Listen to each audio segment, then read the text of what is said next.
E aí pessoal, beleza? Bem-vindos ao canal Libertário 013, meu nome é Caio. Para quem não me conhece, esse é um canal austro-libertário. Aqui eu falo sobre economia, filosofia, política e ética por essa perspectiva. E como a thumb do vídeo entrega, hoje é dia de dar continuidade à leitura comentada do livro Anatomia do Estado, abordando o capítulo 4, faz um tempo que eu não faço a leitura. Lembrando que esse é um remake do vídeo que eu estou fazendo, tá? Eu já fiz essa leitura comentada antes, mas enfim, faz muito tempo. Então eu decidi refazer, porque enfim, o canal melhorou um pouco, tem intro, tem thumb, enfim, essas coisas, e aí eu decidi trazer esse vídeo para cá de novo.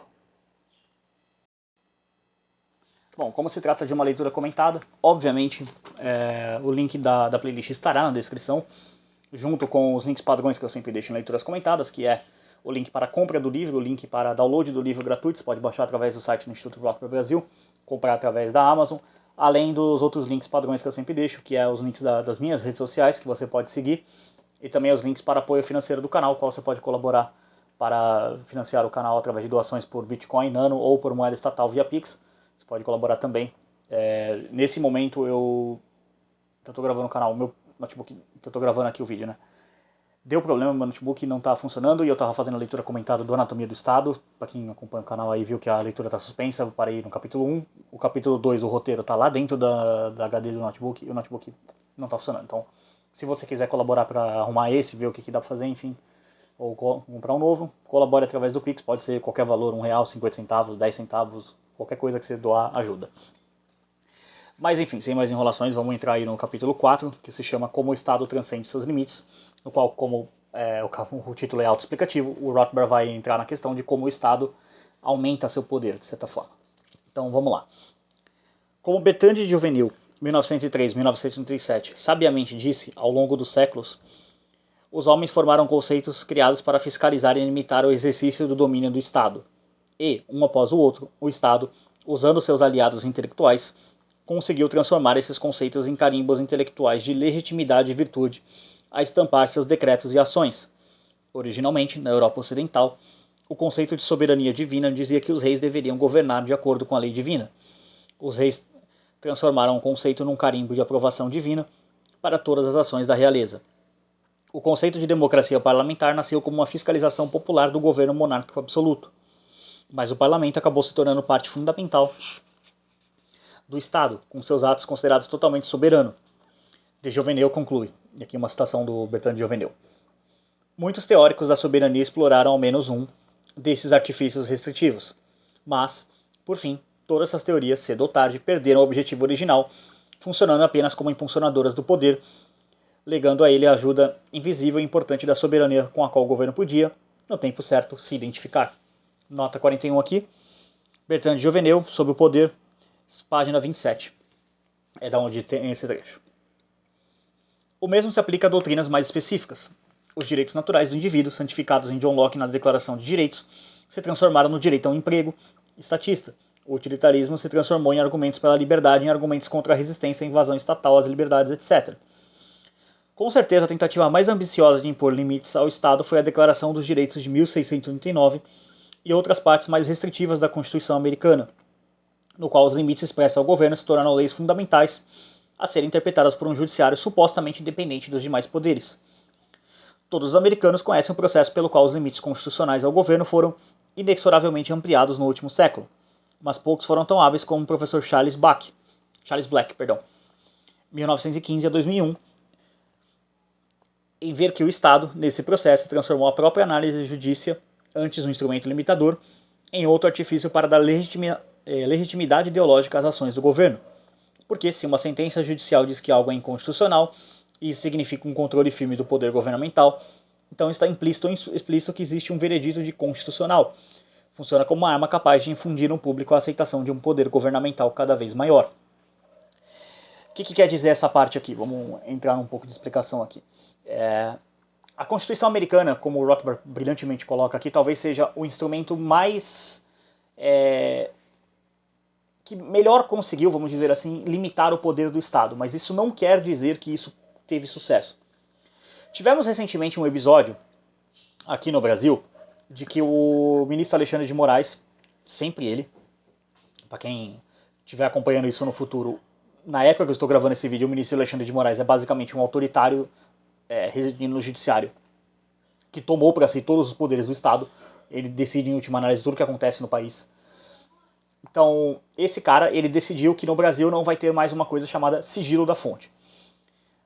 Para quem não é do Brasil e ver esse vídeo, ou seja, alguém versado em língua portuguesa que não brasileiro, vamos dizer assim, ou alguém versado na língua portuguesa que mora fora do Brasil que não seja brasileiro.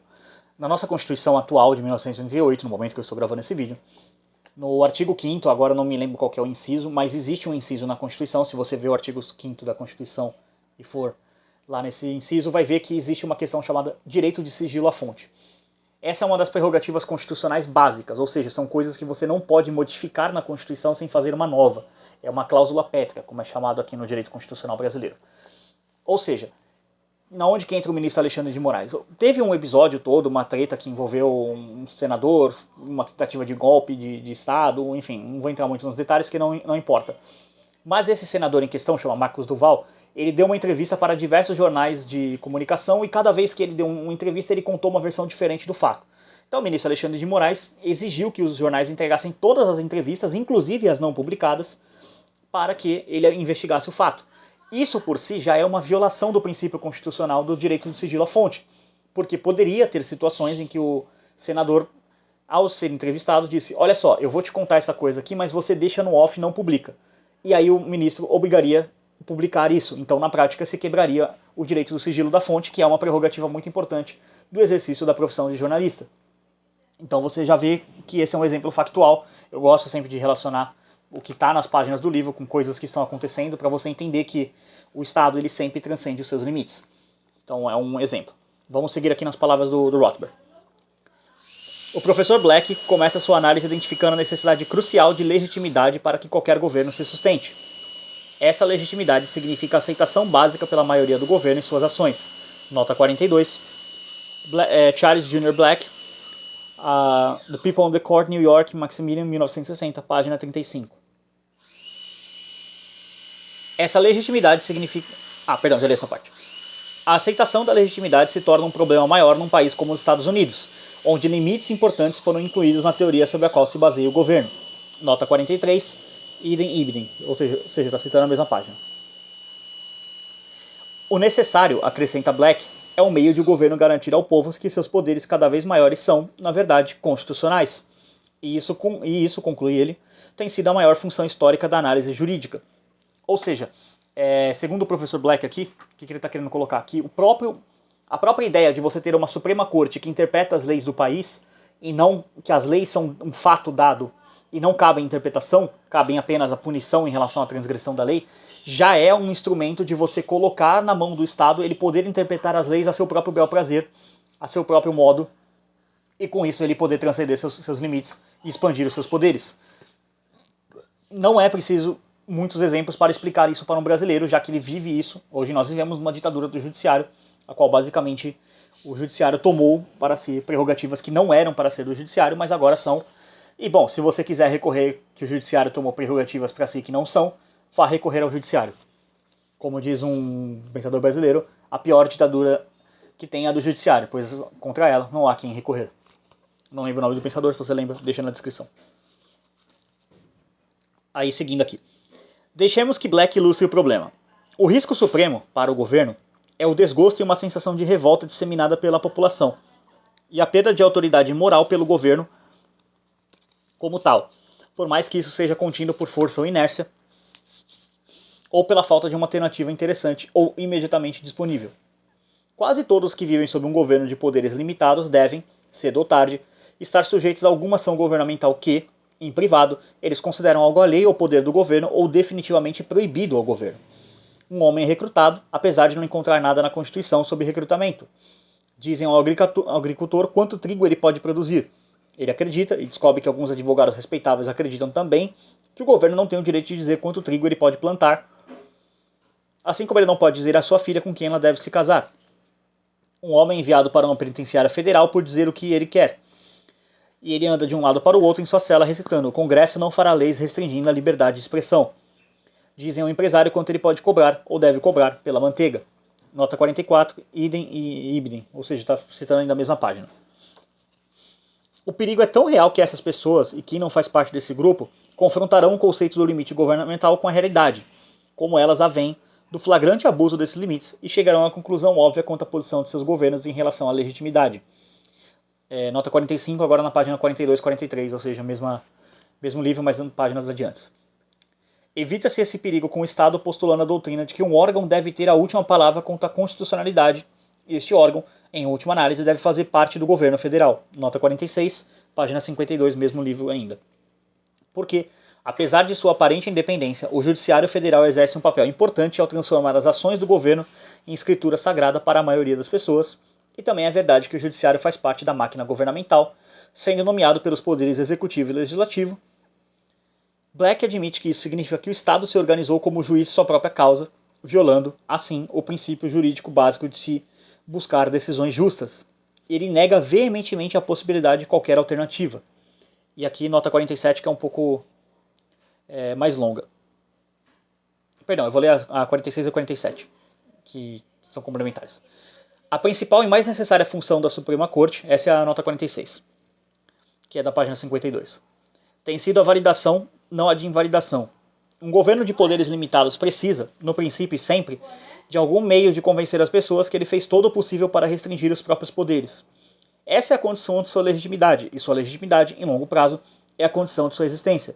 E a Suprema Corte, ao longo de sua história, age como a legitimação do governo. E aí, na nota 47, que é complementar. Para Black, essa solução, ainda que paradoxal, é também óbvia. Em última instância, o poder do Estado deve terminar no ponto em que a lei o restringe. E quem deve estabelecer o limite, quem deve impor a restrição contra o maior dos poderes? Ora, o Estado em si, claro, por meio de seus juízes e leis. Quem controla o moderado? Quem ensina o sábio? Páginas 32 e 33. E aí o Rothbard segue citando Black. Black acrescenta: o problema, pois, é criar um meio governamental de decisão que, com sorte, reduzirá ao mínimo tolerável a intensidade da objeção à ideia de que o governo julga em causa própria. Feito isso, você só pode torcer para que essa objeção, ainda que teoricamente possível, grifo meu, ou seja, do autor do Charles Black, perca sua força a ponto de o trabalho de legitimação da instituição julgadora poder ser aceito. Nota 48 aqui. Página 49. Aí tem uma parte aqui. No que diz respeito ao poder governamental numa nação soberana, não é possível escolher um árbitro que esteja fora do governo. Todo Estado nacional, desde que seja o governante, deve ter a palavra final sobre seu próprio poder. E aí, página 48 e 49 que vem nessa citação. Enfim, seguindo. Em última análise, Black considera a justiça e a legitimidade de um Estado eternamente julgando em causa própria uma espécie de milagre. Nota 49, palavras do Black. Essa atribuição de milagre ao governo relembra a justificativa supersticiosa e racional de James Burnham, 1905-1967, para o governo. Na antiguidade, antes que as ilusões da ciência tivessem corrompido a sabedoria tradicional, os fundadores das cidades eram considerados deuses ou semideuses. A origem e a justificativa para a existência do governo não podem ser expressas em termos completamente racionais. Por que devo aceitar a hereditariedade ou a democracia ou qualquer outro princípio de legitimidade? Por que um princípio deveria justificar o domínio de um homem sobre mim? Aceito o princípio porque, bem, porque aceito, porque é e sempre foi assim. É uma espécie de um conservadorismo do poder estatal, basicamente. Conservar o status quo. Vamos lá. Aplicando sua tese ao famoso conflito entre a Suprema Corte e o New Deal, o professor Black repreende seus colegas pró-New Deal pela incapacidade de denunciar a obstrução jurídica. E aí a citação do Black aqui. A versão aceita da história do New Deal e da Suprema Corte, apesar de precisa a seu modo, tem outro ênfase. Ela se concentra nas dificuldades e quase se esquece de como a coisa toda foi resolvida. O lado bom da questão foi que, e eis que você gostaria de enfatizar, depois de 24 meses de hesitação, a Suprema Corte, sem qualquer mudança na lei vigente, ou, melhor, sem qualquer mudança nas pessoas que a compunham, conferiu o selo de legitimidade ao New Deal e a todo o novo conceito de governo dos Estados Unidos. Aqui há a nota 50. Que vem Charles Black, as pessoas e a corte, página 64. A citação anterior eu não coloquei de onde que era, do James Burnham, Congress and the American Tradition, página 3 a 8. Mas e se alguém não aceita o princípio? Qual seria a saída então? Esqueci de terminar a citação aqui. Enfim, palavras do Rothbard novamente. Desta forma, a Suprema Corte foi capaz de calar os americanos que tinham firmes objeções constitucionais ao New Deal. Claro que nem todos gostaram.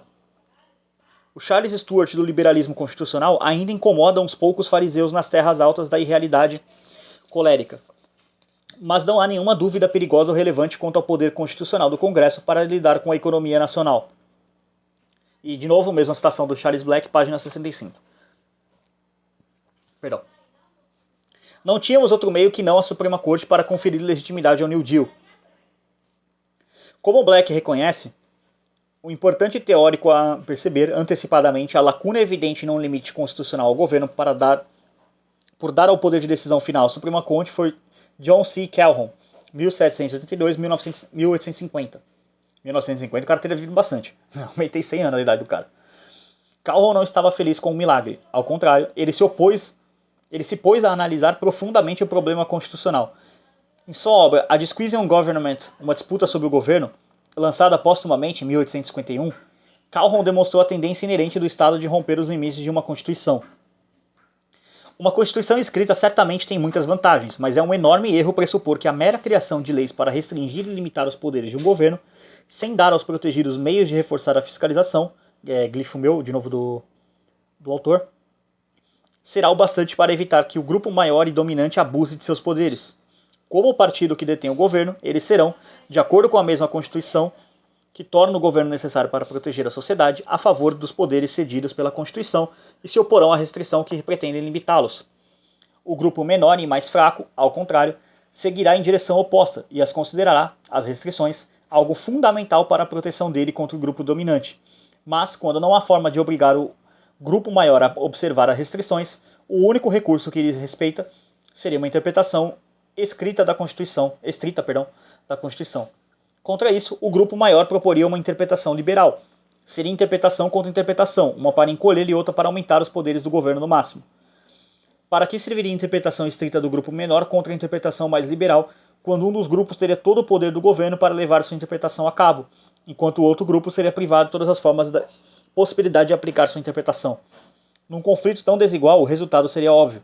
O grupo a favor das restrições seria derrotado. O fim do conflito seria a subversão da Constituição. As restrições acabariam anuladas e o governo seria convertido num Estado com poderes ilimitados. Isso aqui não é nada surpreendente para quem é brasileiro. Eu sempre gosto de bater nessa questão pelo que está acontecendo hoje, uma juristocracia, basicamente uma ditadura do judiciário. Então, se você dá ao legislativo e ao executivo, como é no Brasil, o executivo indica um ministro, o legislativo aprova, ele vai para o judiciário. Na prática, você está dando ao grupo ideológico que está no poder, seja ele qual for, o poder de controlar e interpretar as leis. É isso que está acontecendo no Brasil. A atual conjuntura do Supremo ela foi formada, em sua maioria, por uma ditadura de extrema esquerda, que foi o Dilma e Lula, o qual deram diversos golpes de Estado para subverter a estrutura do Estado Democrático de Direito como funciona no Brasil. Não estou dizendo que o Estado seja ético ou nada, eu só estou narrando os fatos que aconteceu. O governo Lula e o governo Dilma, através de diversos esquemas de corrupção, como por exemplo o Mensalão e o Petrolão, eles deram um golpe de Estado, o qual eles compravam com dinheiro de propina, dinheiro de corrupção, o Senado e o Congresso, para que o Senado e o Congresso votassem alinhado com as pautas do governo. Isso aconteceu em duas oportunidades, com o Mensalão no governo Lula e com o Petrolão no governo Dilma, o qual era feito isso. E com isso também, não se tem notícia disso, mas também, muito provavelmente, deve ter, e aqui é uma suposição minha, rolado também propina para aprovar o nome dos ministros da Suprema Corte. Então você tem uma completa subversão do que é a lei, da interpretação da lei, e você acaba sempre tendo a lei interpretada para beneficiar o Estado e nunca o indivíduo. E aqui a citação ela vem da página 25 a 27 da obra citada anteriormente, Disquisition on Government, do John C. Calhoun. Mas vamos lá. Um dos poucos cientistas políticos a admirar a análise de Calhoun da Constituição foi o professor James Alan Smith, 1860-1926. Smith notou que a Constituição foi criada com mecanismos de controle para limitar todo e qualquer poder governamental e, apesar disso, criou a Suprema Corte com o monopólio do poder de decisão. Se o governo federal foi criado para fiscalizar invasões à liberdade individual por parte dos estados, quem fiscaliza o poder federal? Smith sustentava que, na ideia de mecanismos de controle da Constituição, estava implícita a ideia concomitante que nenhum dos poderes poderia conceder a outro o poder de decisão final. As pessoas pressupunham que um novo governo não poderia determinar os limites de sua própria autoridade, uma vez que isso tornaria o governo, e não a Constituição, supremo. nota 53 aqui. Alan J. Smith, The Growth and Decadence of Constitutional Government, página 88. Smith acrescentou também: era óbvio que se um artigo da Constituição foi criado para limitar o poder de um órgão governamental, ele poderia ser anulado se sua interpretação e aplicação fossem deixadas para as autoridades, cujo poder o artigo pretendia restringir. Claro que era necessário ter bom senso para perceber que nenhum órgão do governo deveria ser capaz de determinar seus próprios poderes. Claramente, bom senso e milagre são visões bem diferentes de governo. E aí a citação é da página 87. A solução defendida por Calhoun e endossada neste século por escritores como Smith era, claro, a famosa doutrina da maioria concorrente. Se uma minoria considerável do país, sobretudo um governo estadual, acreditava que o governo federal estava excedendo seus poderes e oprimindo essa minoria, a minoria teria o direito de vetar esse exercício de poder por considerá-lo inconstitucional. Aplicado aos governos estaduais, essa teoria implicaria o direito à anulação da lei federal ou do domínio dentro da jurisdição estadual.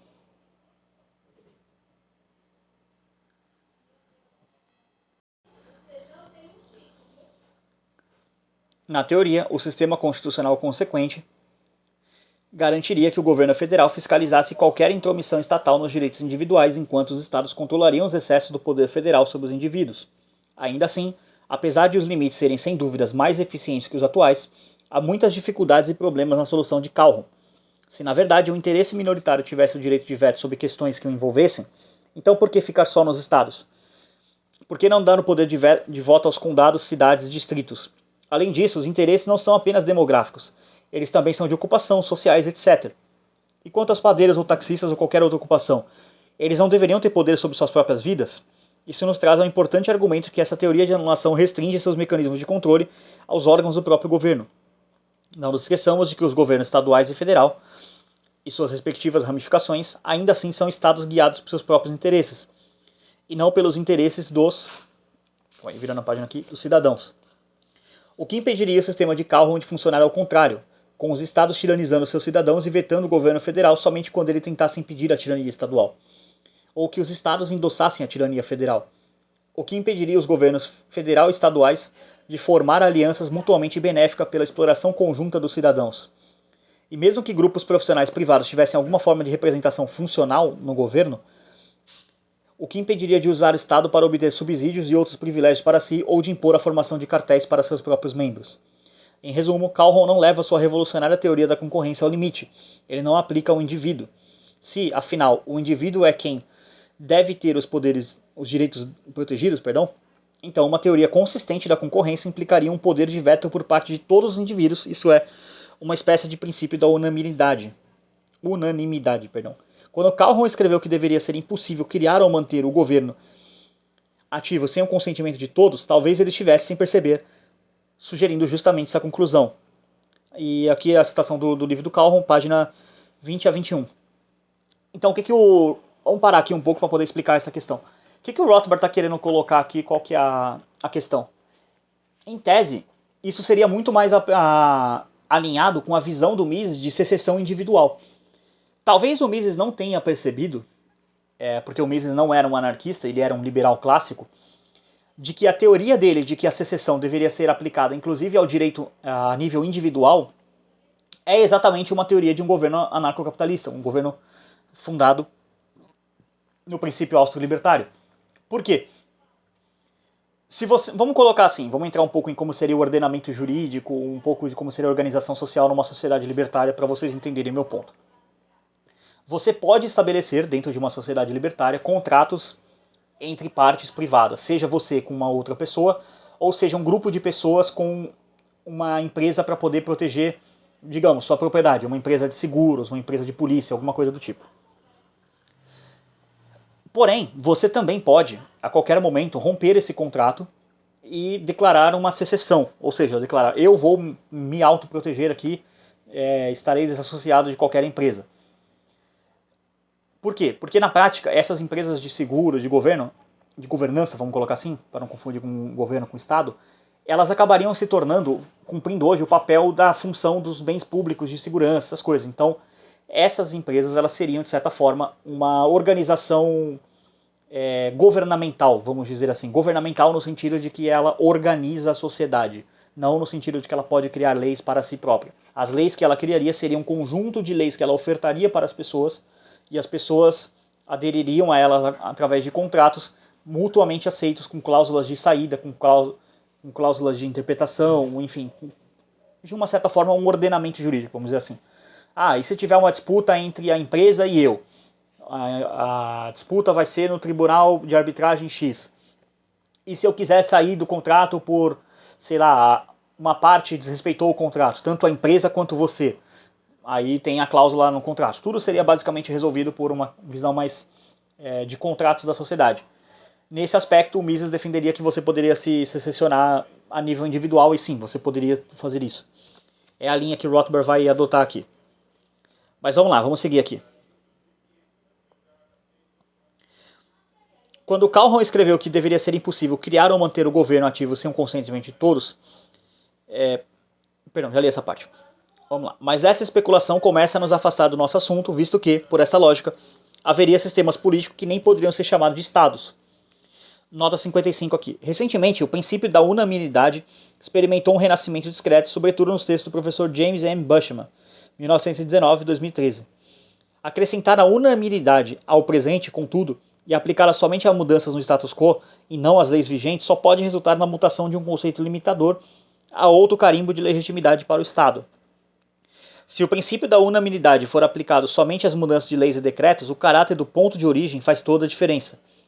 James M. Bushman e Tullock, Gordon Tullock.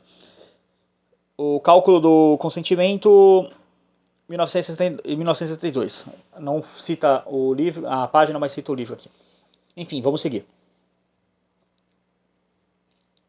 Assim, o Estado demonstra um incrível talento para a ampliação de seus poderes, além dos limites impostos.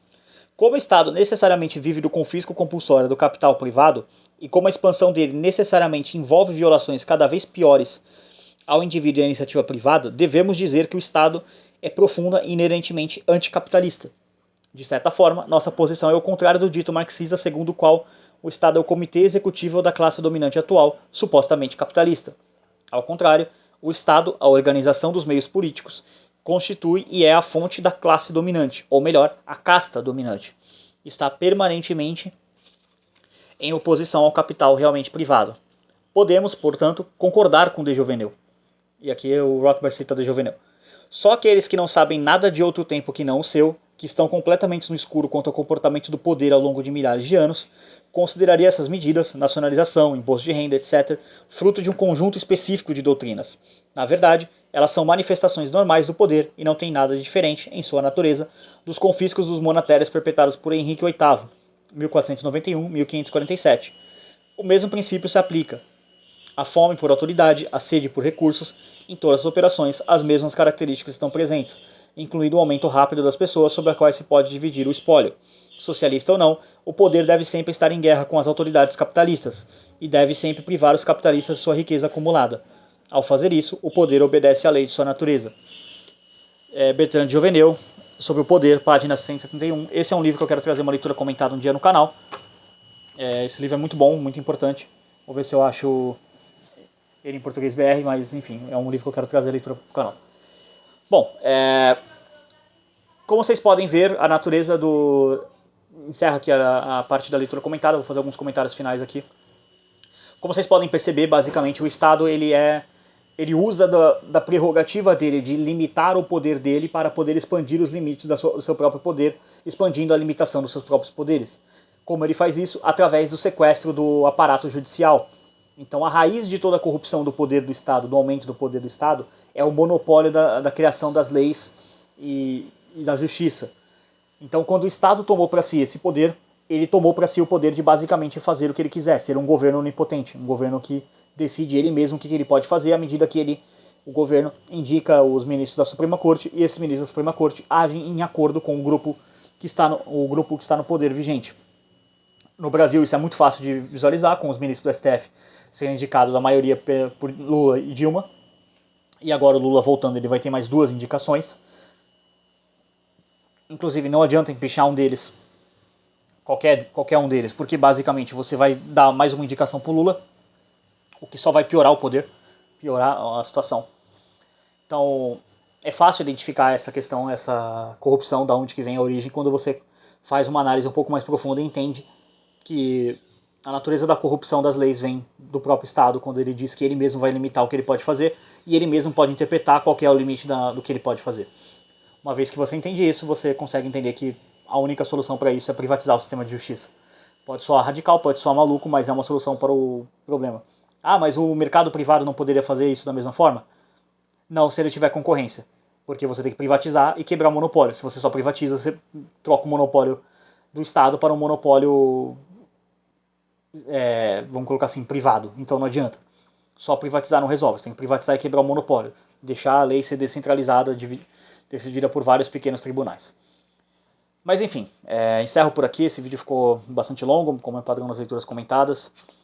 Acredito que eu deva postar a próxima parte nos próximos dias, então se inscreva no canal. Se você estiver vendo isso no futuro, se inscreva também. Colabore financeiramente com o canal através do link na descrição. Siga na rede social. Se você quiser adquirir ou baixar o livro, também tem os links ali. Mas me despeço por aqui. Agradeço a todo mundo que assistiu. Por esse vídeo é isso. Tchau, tchau.